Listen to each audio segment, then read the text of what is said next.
We've got a lot of want-to-see-its to get through since we were off for 2 weeks. 3 weeks of want-to-see-its. So we'll start with the weekend that we missed.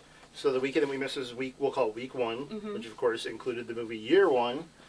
Which I don't even think we need to talk about. No. Well, there you go. And the proposal with Ryan Reynolds and Sandra Bullock, that of course won that weekend. Which, by the way, I know it's a pretty, stock romantic comedy. You could see what was going to happen a mile away. But I hear it was a well-done romantic comedy and that they had a lot of chemistry together. So that's probably why it took the week. And like I said, Year One. What's the deal with Jack Black? Like, I mean, he's funny, but I don't know what he was doing in this. Yeah, so the proposal won that weekend with $33 million as opposed to Year One's $19 million.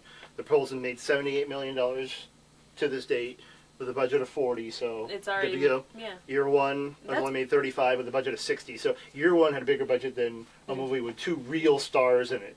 That's pretty good, by the way, for a romantic comedy. Yeah, 70. That's and it's only got 22 more before it hits 100 million, which it could probably do. It's a holiday weekend. Yeah. And there's not really any sort of other chick romantic comedies out there. there. So it has a really good chance because going on to the next week, that hard transition, My Sister's Keeper, which could be a chick flick, but it heard it's a real downer. Well, there's a lot of controversy because the movie drastically changes the ending from the book. And so people who are fans of the Jodi Picoult book are, I guess, sort of really upset. And even the author herself says, I chose that ending for a reason, and I wouldn't necessarily change it. And the movie gives it a real Hollywood ending and drastically changes it. So I don't know if that's affecting some of the box office. Yeah, and I heard a lot of critics are saying has, try a nice way of saying it, it's emotional manipulation. Sure. Like, it's just being sad and manipulative just for the sake of doing that. Well, against Transformers, it didn't do too well. Transformers Revenge of the Fallen, which, I mean, it's a movie, it's sort of critic-proof. It's going to come out like gangbusters and make, hundreds of millions of dollars a couple days in, and it's already past the $200 million mark. Yes, it has. But let's just take a second and say it's nowhere near the quality of the first one. And it's not like the first one was The Godfather or anything. No. But I haven't seen it, but from what I hear and what I've read, the second one is just really bad. Yes. I've heard the same things. It had like a 20% on Rotten Tomatoes, and people have said it makes no sense. And once you get past the special effects, it's nothing. And from what I was reading, it sounded like, and we were talking about this a few weeks back, Michael Bay introduces all these old school Transformers. He's finally getting them in, and other ones that you've been waiting to see, and he brings them in just to kill them off. Well, even that, and then the other issue that a lot of people had with it was they introduce all these Transformers, but don't name them.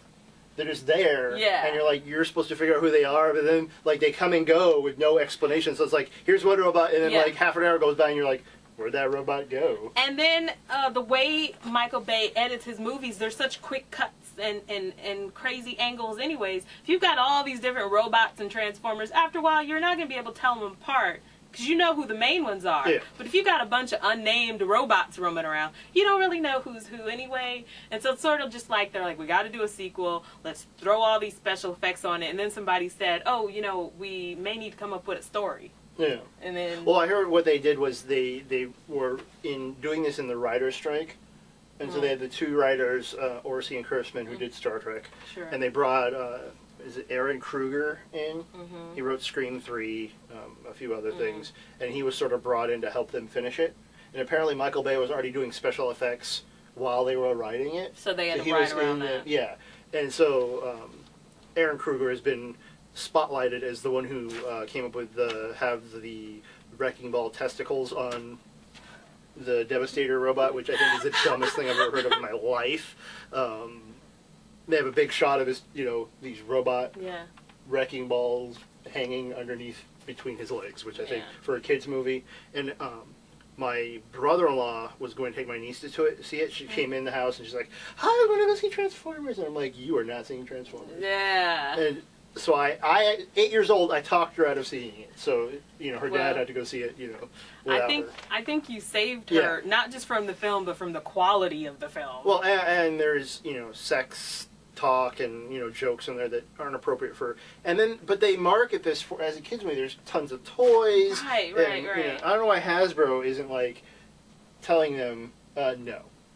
There seems to be a problem because we talked about the problem of that with something else from a few weeks back where it wasn't really a kids movie. The Land of the Lost. Yes. So this week, another hard transition.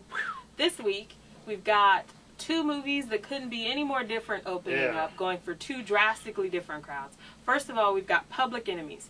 It's Johnny Depp and Christian Bale. Johnny Depp plays John Dillinger. Christian Bale is the FBI agent who hunts him down. It's directed by Michael Mann.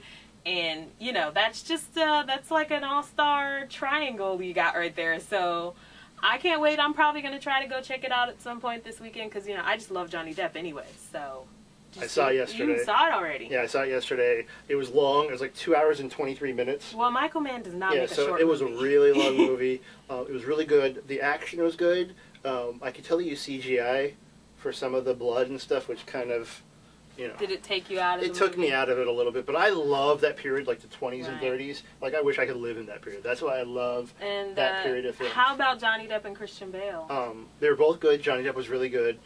Christian Bale was good. There's a little twist at the end with Christian Bale's character if you don't know the history, which will kind of knock the wind out of you. But the other thing I want to talk about with Public Enemies was the rest of the cast. People with really minor roles, but like good actors, and you'd be surprised. Marianne Cotillard plays the girlfriend. She's really good in this movie. And you had Billy Crudup played Hoover. You had Giovanni Ribisi was in it. Emil D. Raven from Lost was in it. Lily Sobieski was in it. David Wenham from 300. That is Stephen Dorff, Shauna Hatazoy, Roy Cochran, Lee Taylor. Wow. And I didn't even know this until this morning, but Channing Tatum's in it. He plays Pretty Boy Floyd. I did not know that. Yeah. And he has this really important part in the movie. Did you not recognize him? No, or? Did not recognize him. Didn't know like, oh God, there's Channing Tatum. Was he good? Did he break out into a dance or anything? He had like one line, but like his part set the rest of the movie in motion. Okay, so yeah. So you would recommend it? I would recommend it. It's long, so you're gonna need to like take a nap or something, and don't buy like the large drink. So the other movie opening is Ice Age 3. It's the third in this franchise. The other two were blockbusters that made a lot of money. This is a great family movie, holiday weekend, so I can't see why it's not going to be another huge box office success. So over the weekend, or over the last time we've been gone, you said you saw a movie. I saw The Hangover, and I know it's a few weeks late, but still, it is just the funniest thing. I recommend you go see that, because, you know, I mean, Public Enemies is probably great, and Ice Age is for the family, but if you want something real funny, I agree with her. Go check out The Hangover, because that is really hysterical. And I'm just wondering how they're going to do the sequel. Like, I think the sequel is going to be the Heather Graham and Ed Helms characters getting married. Yeah.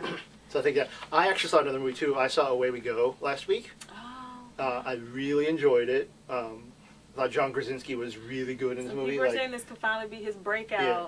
But I think the real star of the movie, and I know it's early for Oscar, and I'm not gonna like go on the line and say it, but Maya Rudolph is freaking amazing in this movie. You're not the first person to say that. I've heard other people saying, yeah, it's early for Oscar buzz, but she's so spectacular. Oh, it's really understated performance, but she is the heart and soul of this movie. And like I talked with Public Enemies, this movie has great people too. It has Catherine O'Hara, Jeff Daniels, Allison Janney, Jim Gaffigan, Maggie Gyllenhaal is amazing in this movie too. You can tell from the commercials that it really does have a really great cast too. And Sam Mendes directs, who did American Beauty, and I just forgot the other one, but yeah, he's great too. So Revolutionary Road. Yeah, that's the one I was thinking. And then I thought it was funny because Melanie Lazinski's in it, and I was watching Psych last night, and I was watching an episode of Black and Tan, and she happened to be the designer that they were picking on, like the assistant, and she is really good in this movie. Like, I think that's all, and she's also going to be in The Informant, which we'll talk about soon. But I know it's early for Oscar, and I don't want to talk about it a lot. The main problem with Away We Go is the script. I think it's a little too like convenient at times, but the acting's amazing. It's funny as hell, so go see it. Okay.